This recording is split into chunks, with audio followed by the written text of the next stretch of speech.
다니엘서 9장 24절부터 27절입니다. 하나님께서 너의 백성과 거룩한 도성에 이른 이래의 기한을 정하셨다.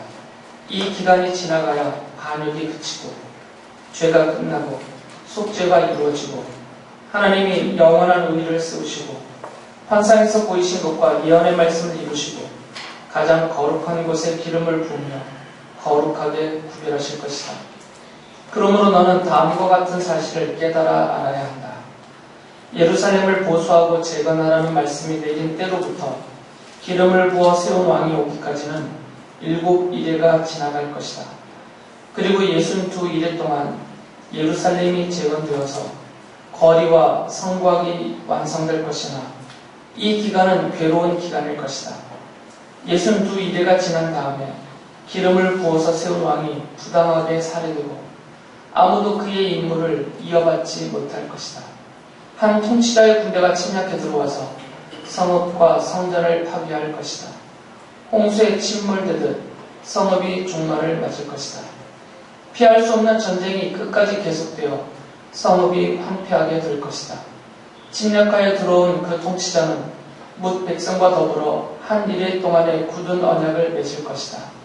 그리고 한 이래 반이 지날 때 그 통치자는 희생제사와 예물 드리는 일을 금할 것이다. 그 대신에 성전의 가장 높은 곳에 흉측한 우상을 세울 것인데 그것을 거기에 세운 사람이 하나님이 정하신 끝날을 맞이할 때까지 그것이 거기에 서 있을 것이다. 저희가 계속해서 다니엘서를 살펴보고 있습니다.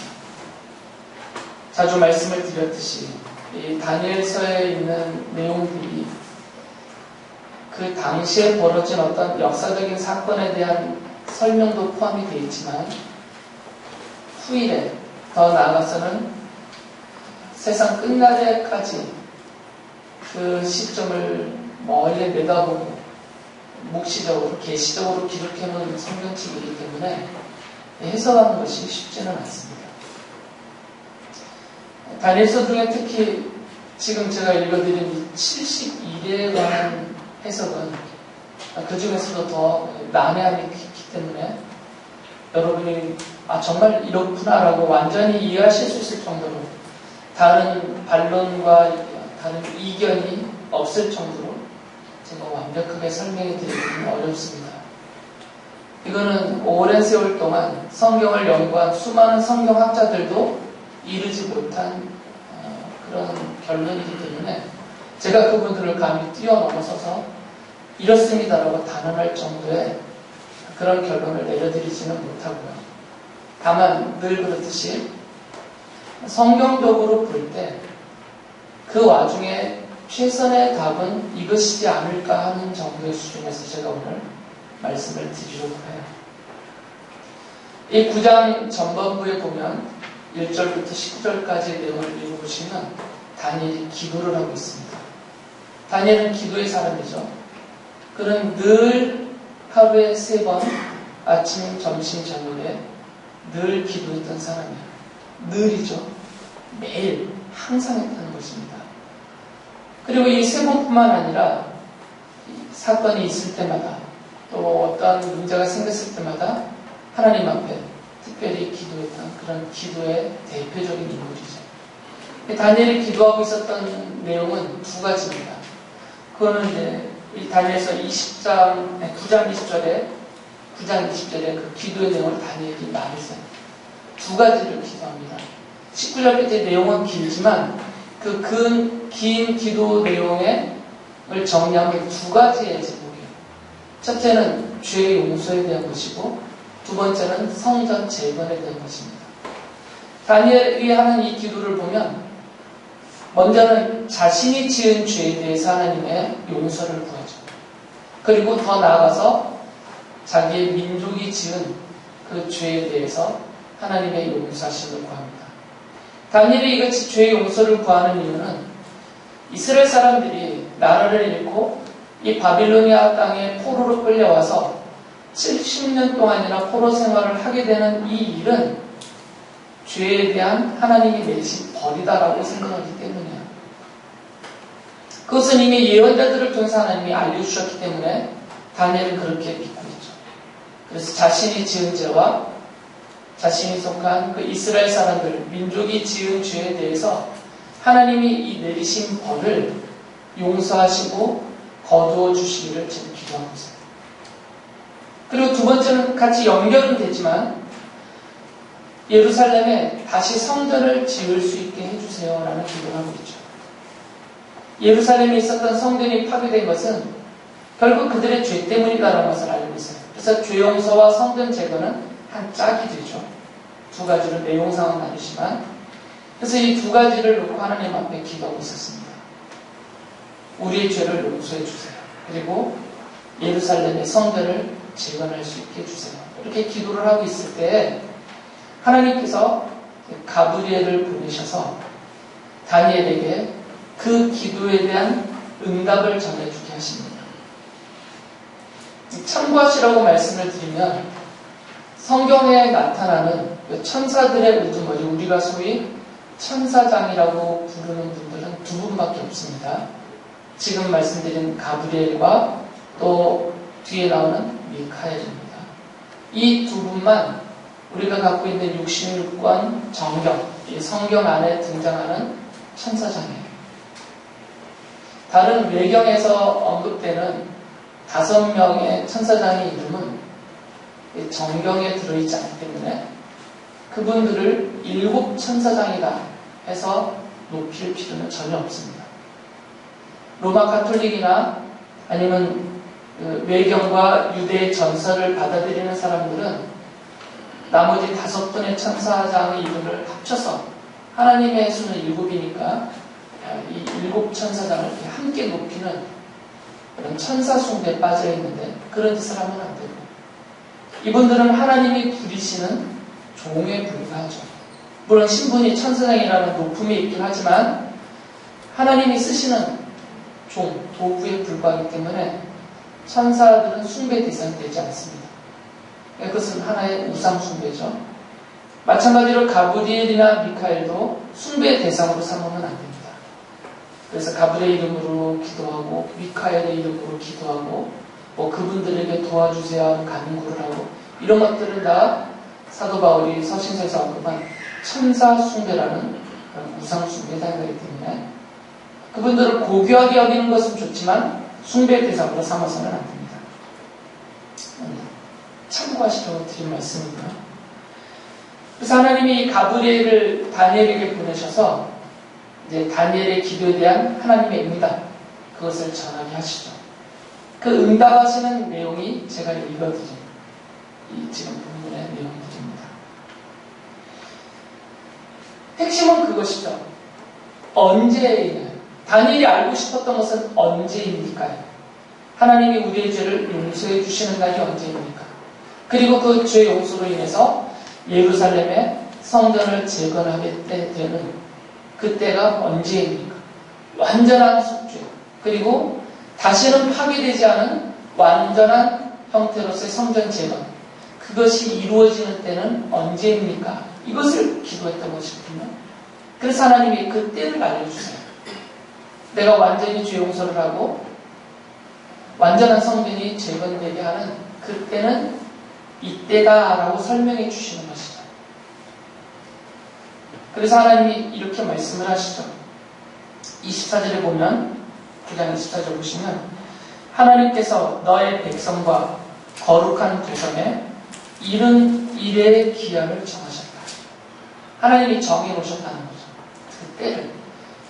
이른 이래가 지나면 너의 백성에 대한 완전한 죄 용서, 그리고 예루살렘 도성과 그 안에 있는 성전을 더 이상 파괴되지 않는 완전한 형태로 다시 회복시켜 줄 그 때를 내가 정했다. 그때가 바로 이른 이래가 지나가면 그때가 온다. 그 말. 이른 이래. 그러니까 우리말로 하면 70이래가 되죠. 그래서 70이래라는 말이 나온 거죠. 이 70이래라는 기간을 이제 어떻게 해석할 것이냐, 이것이 어렵습니다. 이 이래라는 말은 샤부임이라고 하잖아요. 히브리어로 샤부임이라고 하는데 이건 복수형이에요. 샤바라는 7이라는 숫자에 대한 복수형으로 이것을 한 주간으로 계산할 수도 있고 또는 7년으로 계산할 수도 있어요. 이 샤부임이 복수이기 때문에 한 주 또는 7년 이렇게 해석을 합니다. 보통은. 근데 이 다니엘서에서는 7년으로 해석을 하죠. 이 일이라는 것을 7년. 그러니까 완전한 주용서가 이루어지고 예루살렘의 성전이 재건되기까지 70일이니까 70 곱하기 7년이니까 얼마예요? 몇 년수로 치면 490년을 하나님이 정하셨다 그 말이에요. 그러니까 만약에 이것이 역사적인 시간이라면 490년이 지나면 완전한 숙제가 이루어지고 완전한 형태의 성전이 재건될 것이다. 그런 말씀을 하신 것이에요. 그 때를 하나님 앞에 물어봤으니까 그 때에 대해서 이렇게 말씀하세요. 그리고 이 71에는 다시 또 세 단락으로 세분이 됩니다. 첫 번째 단락은 25절에 있는 내용인데 예루살렘을 보수하고 재건하라는 말씀이 내릴 때로부터 기름을 부어서 세운 왕이 오기까지가 7일이에요. 7일에 하나님께서 포로를 끌려가는 이스라엘 사람들을 향해서 예레미야 예언자를 통해서 약속해 주셨어요. 70년이 지나면 다시 너희들이 예루살렘으로 돌아오게 될 것이다. 그리고 돌아와서 성전을 다시 짓게 될 것이다. 그 약속을 하셨거든요. 그래서 바빌로니아 땅에 포로로 끌려가는 이스라엘 사람들이 바빌로니아를 멸망시킨 페르시아의 고레스가 하나님의 말씀을 받고 하나님이 그에게 직접 말씀하셨으니까 하나님의 말씀을 받아서 이스라엘 사람들을 다시 예루살렘으로 돌아와서 성전을 재건하라라는 왕의 칙령을 반포해요. 그러니까 그 시점을 말하는 거죠. 그 시점에서부터 7일에가 지나면 그리고 이 7일에는 언제까지가 되냐면 기름 부어 세운 왕 메시아죠. 메시아가 오기까지 이 7일에가 지나갈 것이다. 그 7일에를 정하셨어요. 그리고 이제 예루살렘이 재건되면서부터 또 62일에가 지나갈 것이다. 그리고 이 62일의 끝에 마지막 한 일회가 남아있는데 특별히 이 한 일회는 60일에도 괴로운 기간이지만 마지막 남은 이 한 일회는 특별히 더 심한 핍박과 억압과 고난이 임할 것이고 다 합쳐서 이렇게 7일에 62일에 마지막 한 일에 70일에가 다 끝나면 완전한 속죄 그리고 완전한 형태의 성전이 이루어지고 영원한 하나님의 나라가 완성된다라는 것이 이 70일에 대한 기간적인 약속입니다. 그래서 이 70일에가 과연 역사적인 시간으로 어디에 해당이 되는가를 성경학자들이 많이 연구를 했죠.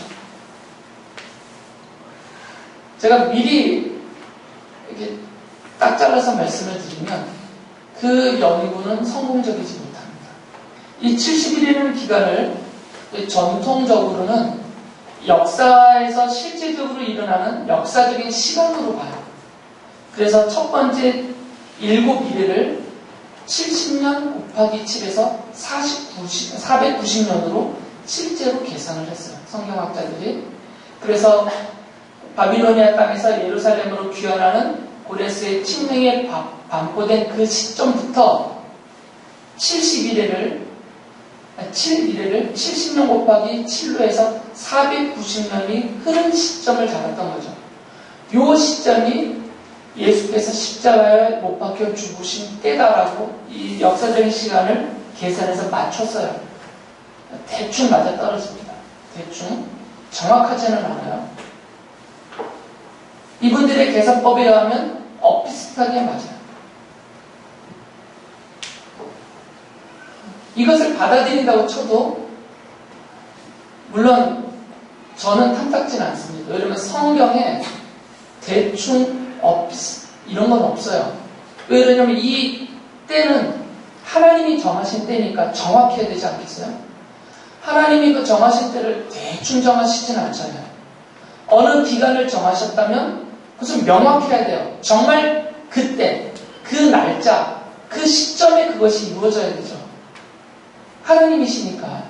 우리 사람이 정하는 것은 대충이겠지만, 그리고 가봐야 하는 것이겠지만, 하나님께서 장차 내가 이렇게 할 것이다. 그리고 그때는 이렇고, 이때이고 저때대로 하나님이 정하셨다면, 이때는 명확해야 되거든요. 단 1년의 오차도 없어야 돼요. 아무리 넓게 잡아줘도. 그런데 이 첫 번째 7 미래를 490년으로 계산한, 이것을 역사적인 시간으로 계산하신 이분들의 계산법을 따르면 그 오차의 범위가 아무리 짧게 오차를 잡아도 10년 내외가 벌어져요. 오차. 예수님이 십자가에 죽으신 시점과 고레스가 예루살렘 교회의 칙령을 반포한 그 시점의 차이가, 기간의 차이가 약 10여 년의 차이가 생긴단 말이죠. 그러니까 이것은 하나님의 시간법하고는 맞지 않아요. 이런 것들은. 근데 그렇다 쳐도 그냥 이거를 통 크게 받아준다고 쳐도, 그래서 정말 예수님이 십자가에서 죽으신 시점부터 이제는 나머지 62일에가 가야 되잖아요. 그럼 이 나머지 62일에를 계산을 어떻게 하느냐의 문제예요. 이 역사적인 시간으로 계산하시는 이분들이 만약에 앞에 7 미래를 490년으로 계산했다면 나머지 62일에도 62 곱하기 몇을 해야 되겠어요? 70을 곱해야 돼요. 제가 상수가 약해서 유빈한테 아까 물어봤더니 그게 4340년이에요.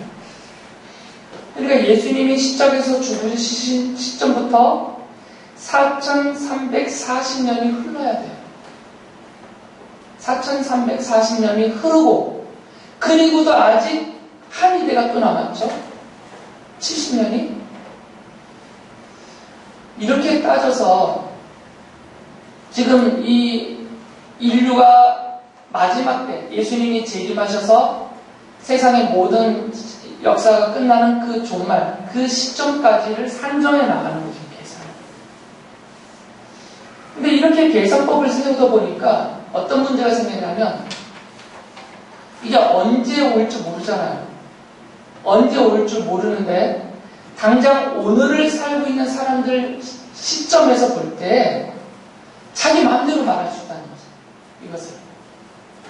아주 먼 미래니까 자기 마음대로 이것을 해석하고 마음대로 이 시간을 막 조절할 수가 있어요. 그러니까 대표적인 사람들이 세대주의자들이고 또 많은 이단들이에요. 이 사람들은 이 62일을 어떻게 해석했냐면 역사적인 시간으로 또 안 봐요. 그래서 예수님이 십자가에서 죽으신 때부터 예수님이 재림하시기까지 이 기간을 그냥 62일이라고 부르다.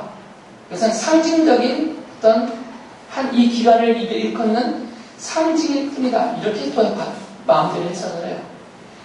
앞에는 역사적으로 해석을 하고 490년은 나머지 62일에와 마지막 한 일에는 이것은 상징적인 기간이다. 62일에는.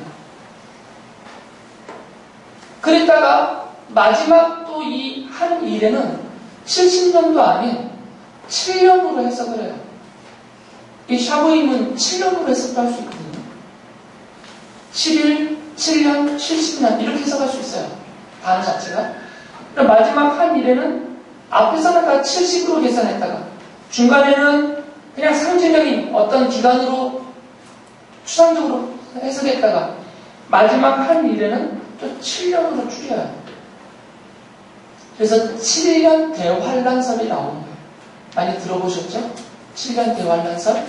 그리고 이 7년 대환란설에 휴고도 일어나고 그 7년 중에 또 마지막 반, 3년 반은 특별히 더 대환란이 일어나고 이런 이야기를 하게 되죠. 그러니까 이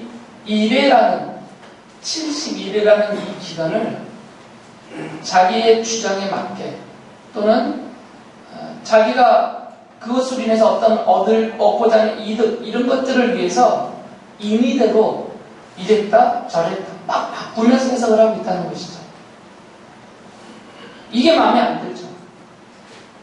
하나님이 정하신 기간, 이 1회라는 하나님이 정하신 이 기간을 사람이 앞에서는 70년이라는 역사적인 시간, 중간에는 또 상징적인 어떤 기간, 마지막에 또 7년으로 팍 줄여서 7년 대환란설, 이렇게 막 주물럭 하는 것 자체가 성경을 대하는 올바른 자세가 아니라 되게 심오하게 해석하는 것 같고 마치 자신들만 하늘의 비밀을 통달하고 있는 것처럼 힘주며 말하지만 그것은 성경 해석법 자체에서 벗어나요.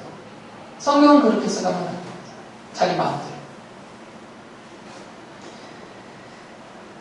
그리고 전통적인 견해를 주장하고 있는 이 정통성 있는 교회와 목사님들과 성경 신학자들의 주장도 다 일치가 안 돼요. 이 부분에 있어서는. 그러니까 어떤 한 분의 해석을 이것이 옳다라고 말하지 못해요. 정말 아무도. 그래서 71회에 대한 이 해석은 정답이 없어요. 누가 정답이라고 내놓으면 그것에 대해서 많은 반론이 또 있고 다른 이견들이 있고 이 정답을 주장한 사람들이 이분들에 대해서 다 해결을 못 해줘요. 대답을. 제가 이렇게 말씀을 드리는 이유는 기존에 여러분들이 이 71회에 대해서 교회를 오래 다니셨던 분들은 다 들으셨기 때문에 어떻게 배워오셨든 어떻게 알고 계시든 특히 마지막 남은 이 한 일에 그 일에 대해서 뭐 7년 대환란, 3년 반 더 대환란, 휴거 이런 얘기를 어떻게 들어오셨든 또 그것을 믿어오셨든 간에 그것이 정당성이 없다라는 것을 말씀을 드립니다. 그럼 이제 조심스럽게 그런 것들이 정당하지 못하다, 옳지 못하다라고 말씀을 드렸기 때문에 그렇다면 조심스럽게 가장 근접한 다른 성경과 연관해서 가장 근접하게 하나님이 정하신 이 70일이라는 것을 우리는 어떻게 받아들여야 되는가. 그리고 두 번째는 첫 번째는 이 70일을 어떻게 이해할 것이냐이고요. 두 번째는 첫 번째보다 더 중요한 겁니다. 이 71회를 어떻게 이해할 것이냐에 대해서는 좀 몰라도 돼요. 이 71회에 대해서는 정확한 이해가 안 된다고 해도 큰 문제는 없어요. 그래서 이거보다 더 중요한 것은 두 번째예요. 왜 하나님이 71회라는 기한을 정하셨다라고 말씀하셨느냐. 이게 더 중요해요. 그 부분에 대해서 제가 좀 더 강조를 하려고 합니다. 이 두 가지예요. 이 71회는 그 앞에 부분은 이미 역사적으로는 성취된 것이 명백해요. 그것이 490년이든 뭐 4000년으로 계산하든 이런 거하고 떠나서 역사적으로 이루어진 사실을 놓고 본다면 앞에 7일에와 이 62일에 합쳐서 69일에 이것은 이미 역사적으로 실현이 되었다라고 볼 수 있어요. 그 볼 수 있는 근거가 뭐냐면 바로 기름을 부어서 세운 왕이라는 표현 때문이에요. 9장 25절에 보면 기름을 부어서 세운 왕이 오시는데 이 오신 기름을 부어 세우신 왕이 죽임을 당해요. 예루살렘으로 돌아가라는 고레스의 칙령이 반포된 때부터 7일회가 지나는 시점이 언제냐면 기름을 부어서 세운 왕이 오실 때까지예요. 그런데 이 기름을 부어서 오신 이 왕, 이분은 메시아거든요. 이 메시아가 이 62일의 끝에 죽임을 당해요. 그러니까 합쳐서 본다면 예루살렘으로 돌아가라는 귀환의 명령이 내려진 때부터 이 기름을 부어서 세우신 왕이신 메시아를 놓고 본다면 메시아가 오고 부당하게 죽임을 당하기까지 다 합쳐서 69일회가 지나간 거예요. 실질적인 역사적인 시간이 얼마나는 중요치 않습니다. 사건적으로 보면 예루살렘 귀환부터 기름을 부어서 세우신 왕이신 메시아가 이 땅에 오셔서 부당하게 죽임을 당하시기까지가 69일이에요. 사건적으로 본다면 우리는 이 기름을 부어서 세우신 왕 메시아가 누구신지 우리는 이미 알고 있어요. 모든 성경이 그분을 예수 그리스도라고 말하고 있습니다. 성자 하나님께서 인간의 몸으로 이 땅에 오셔서 부당하게 죄가 없으심에도 불구하고 부당하게 십자가에 못 박혀 죽임을 당하셨어요. 이미. 이것은 이미 역사적으로 실현된 사건입니다.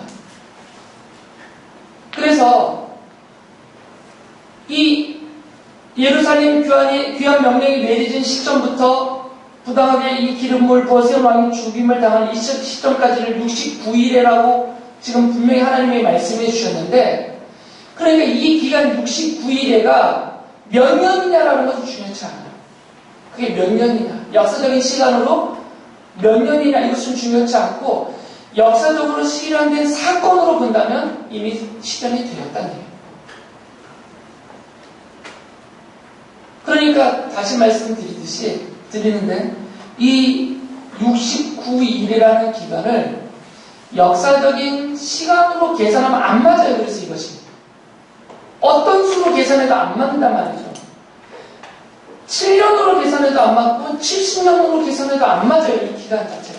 예수님 십자가에서 못 박혀 죽임을 당하신 그 시점과 바빌론에서 예루살렘으로 귀환하는 칙령이 내려진 이 시점을 69일에로 아무리 쪼개고 시간적으로 계산해도 안 맞아요. 이것은. 맞을 수가 없어요. 그러니까 차선, 그나마 이것이 최선일 것인데 이 69일이라는 이 기간은 바로 예루살렘으로 돌아가는 명령이 내려진 그때로부터 기름을 부어 세우신 왕이신 메시아 예수 그리스도가 부당하게 십자가에서 죽임을 당하시기까지의 이 기간 전체를 일컫는 상징적인 기간이다라고 볼 수밖에 없는 거예요. 그래서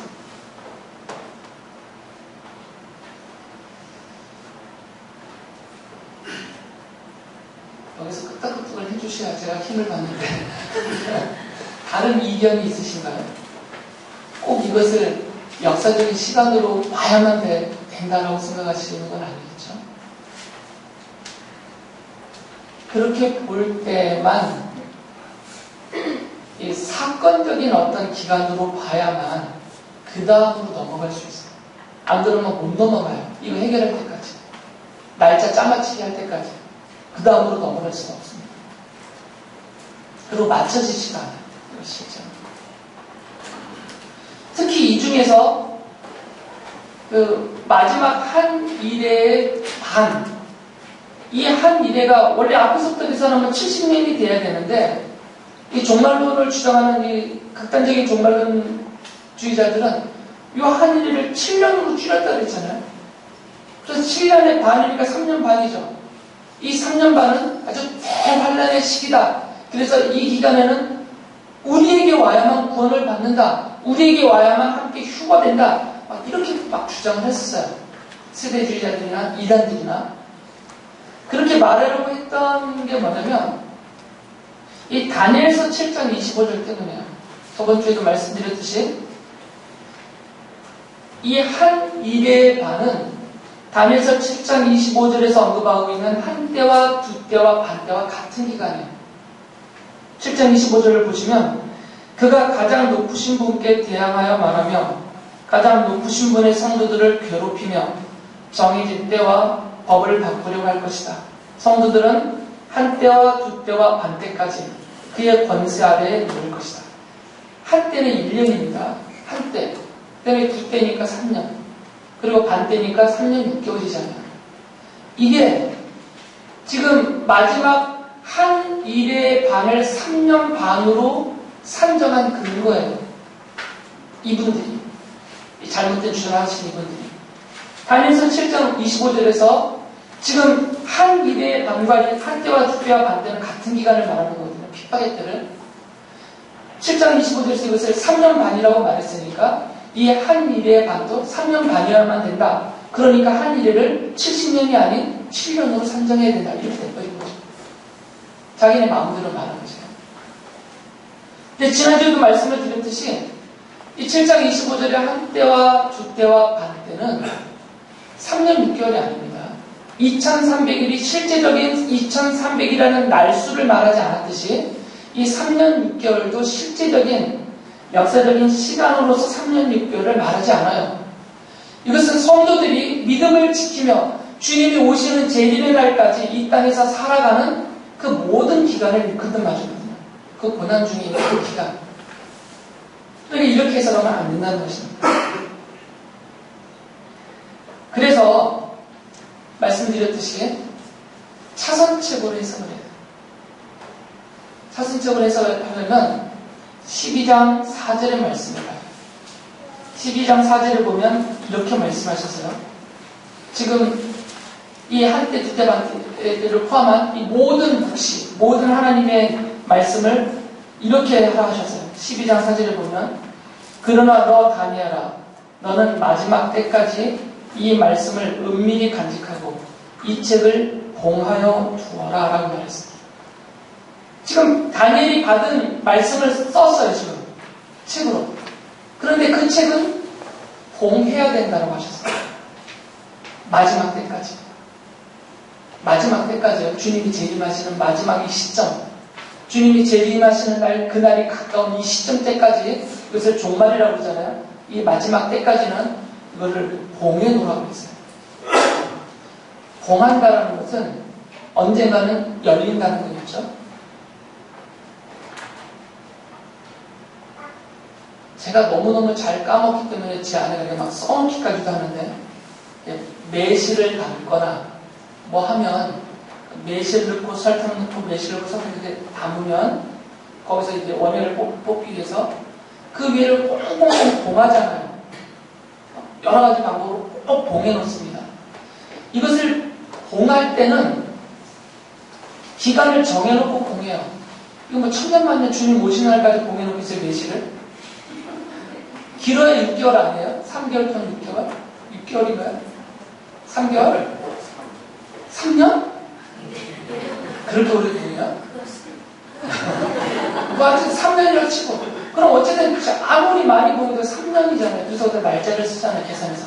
3년 후 며칠 날 딱 써놓는다고.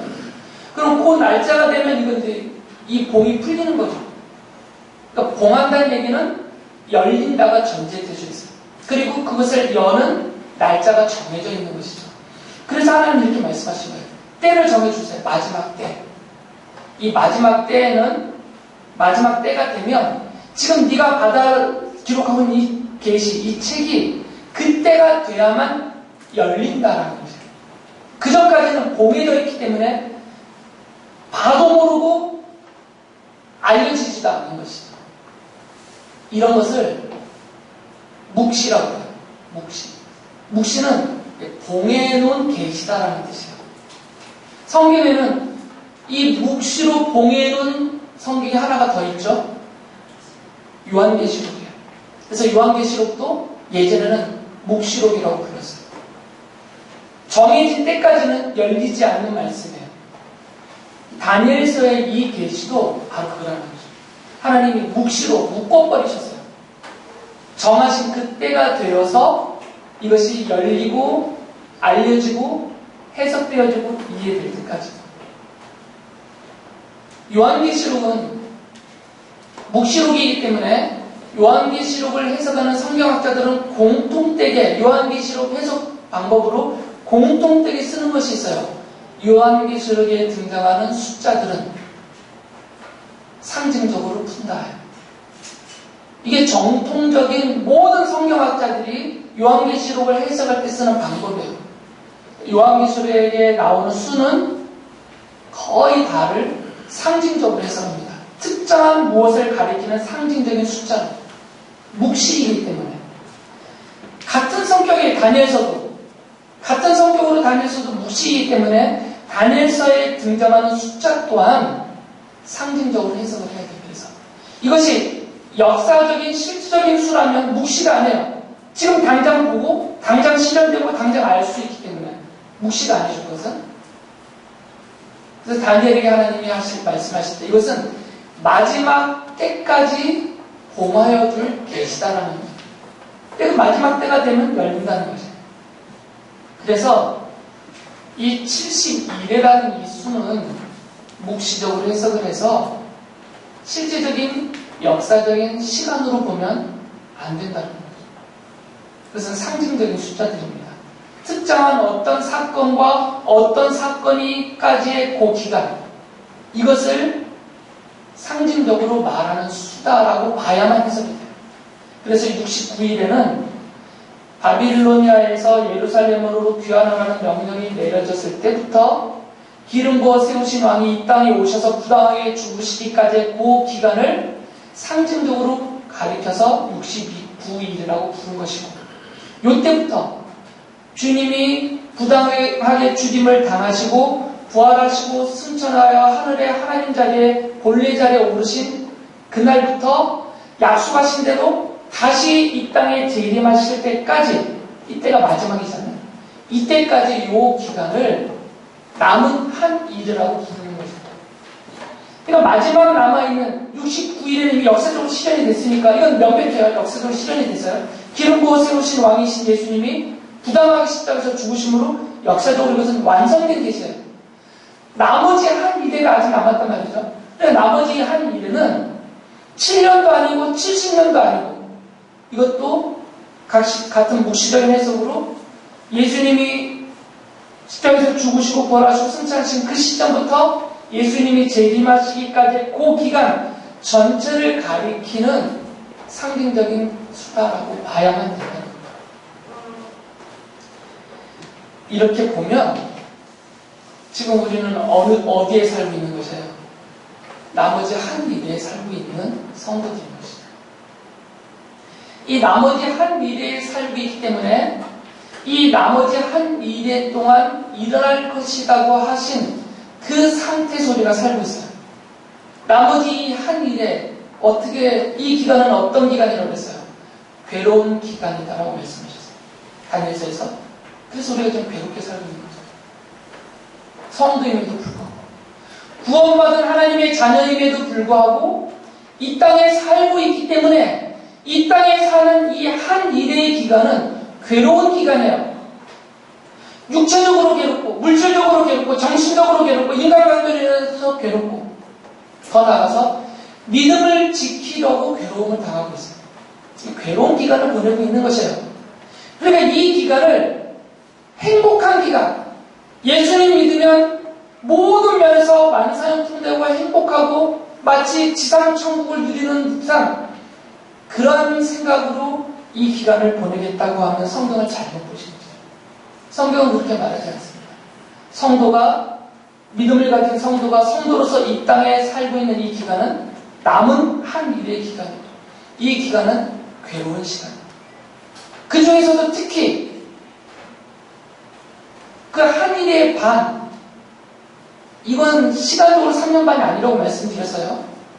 주님이 재림하시기가 가까울수록 한 일의 반은 마지막 시점은 예수님의 재림날입니다. 주님이 약속하신 대로 이 땅에 다시 오실 것이에요. 그때가 가까워올수록 이 괴로움은 더 심해진다라고 말씀하신 것이에요. 더 심해진다. 그래서 성도들의 삶이 갈수록 힘이 없습니다. 믿음을 지키는 것이 갈수록 어렵습니다. 교회가 모여 예배하는 날이 갈수록 어려워져요. 이것은 성경이 말씀하신 대로 되어가고 있어요. 교회로 모였다고 해서 교회 문 벌어지고 불태워주게 해요. 지금도 이스라엘권에서 지금도 벌어지는 일들이에요. 이 땅에서도 교회가 폐쇄를 당하고 있고 목회자들이 잡혀가고 있고, 이런 얘기가 만들어가는 거예요. 지금 전 세계에서 믿음을 지킨다는 것이 그렇게 용이하지가 않습니다. 저번 주에도 말씀드렸듯이 물리적으로 심한 어려움을 당하고 있어요. 죽임을 당하기까지 해요. 고문도 당하고. 정신적으로, 사회적으로, 경제적으로 성도들이 믿음으로 산다는 것이 점점점 어려워지게 되고 있어요. 지난주에도 우리 아이들 다 학교 갔어요. 학교에서 불러내서 예배도 못 드렸어요. 이런 제도적으로도 어려움을 당하고 있어요. 여러 면에서 결코 쉽지 않습니다. 그럴 때 성도들이 불평과 원망하며 하나님 이러실 수 있습니까? 내가 최선을 다해서 주님을 믿고 주님을 따르기 위해서 이렇게 모든 것을 거르고 따라 나섰는데 어떻게 갈수록 힘듭니까? 이렇게 원망하고 불평한다면 성경을 모르시는 거예요. 인간적으로 있는 거죠. 인간적인 기대가 있습니다. 그것이 나쁘다는 것이 아니라 그것은 부족함과 연약함이에요.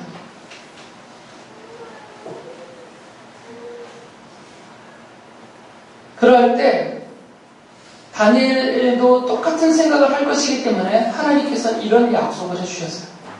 12장 1절 보면 이 앞에 보세요. 그리고 나라가 생긴 뒤로 그때까지 없던 어려운 때가 올 것이다. 그러나 그 어려운 그때에 그 책에 기록된 너의 백성은 모두 피하게 될 것이다. 고난의 때를 살고 있습니다. 점점 극심해지고 최악의 상태까지 가게 될 것이에요. 주님의 재림이 가까울 때 되면. 그게 바로 그때예요. 이것은 피할 수 없는 일입니다. 그러나가 있어요. 그러나 바로 그때. 그 고난의 때에 그 책에 기록된 너의 백성이라고 하셨어요. 그 책. 그 책이 뭘까요? 바로 생명책입니다. 요한계시록에서 말하는 성경이 말하고 있는 바로 생명책이에요. 하나님의 백성의 명분입니다. 창세전에 이 온 우주를 창조하기 전에 하나님께서 미리 써놓으신 이름이에요. 그 책에. 이 세상이 만들어지기도 전에 하나님이 이미 생명책을 완성해 놓으셨어요. 백지 상태가 아니라 한 꼴 봐서 한 명 한 명 이름을 써나가시는 것이 아니라 아예 처음부터 하나님의 백성의 명분은 완성된 책입니다. 그 책에 우리들의 이름이 다 써 있어요. 이미. 그 책에 기록된 그 백성들, 바로 하나님의 자녀들입니다. 하나님의 백성들은 피하게 될 것이다. 피하라가 아니라 그 핍박, 어려움과 고난에서 피하게 하시겠다는 거예요. 하나님이. 약속입니다. 이것은. 이전에는 이런 약속까지 하셨어요. 그리고 땅속 티끌 가운데서 잠자는 사람 가운데서도 많은 사람이 깨어날 것이다.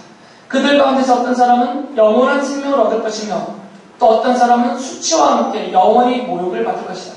성도의 부활까지 약속해 주셨어요. 부활까지. 우리가 사는 이 남은 한 일의 이 기간은 명백한 고난의 때입니다. 그리고 이 고난은 줄지 않을 것이고요. 갈수록 여러분을 더 힘들게 하는 기간입니다. 그러나 그럴 때 낙심하지 말아야 될 것은 바로 이 기간이 예수님이 십자가의 죽으심을 통한 죄의 용서의 기간이시고 하늘 성소가 완성되어서 그 성소를 향하여 성도들이 함께 올라가는 기간이에요. 그리고 주님이 약속하신 이 땅에 다시 오시겠다고 하신 그 마지막 날이 임하게 되면 모든 것이 완료되는 그런 일입니다. 이 한 일의 기간을 사는 우리들에게는 약속이 있습니다. 피하게 될 것이다. 그 생명책에 기록된 여러분들은 하나님이 피하게 해주실 것이에요. 이기게 하실 것이고 견뎌내게 하실 것이고 도우실 것이고 지키고 보호하시고 피하게 해주실 것이에요. 그리고 죽은 자들의 부활까지 약속하셨듯이 여러분들의 육체와 그 영혼의 완전한 부활, 그래서 더 이상 파괴되지 않고 더 이상 죄의 권세에 눌리지 않는 영원한 하나님 나라에서 영원한 생명을 누릴 때까지 여러분과 함께 하실 것입니다.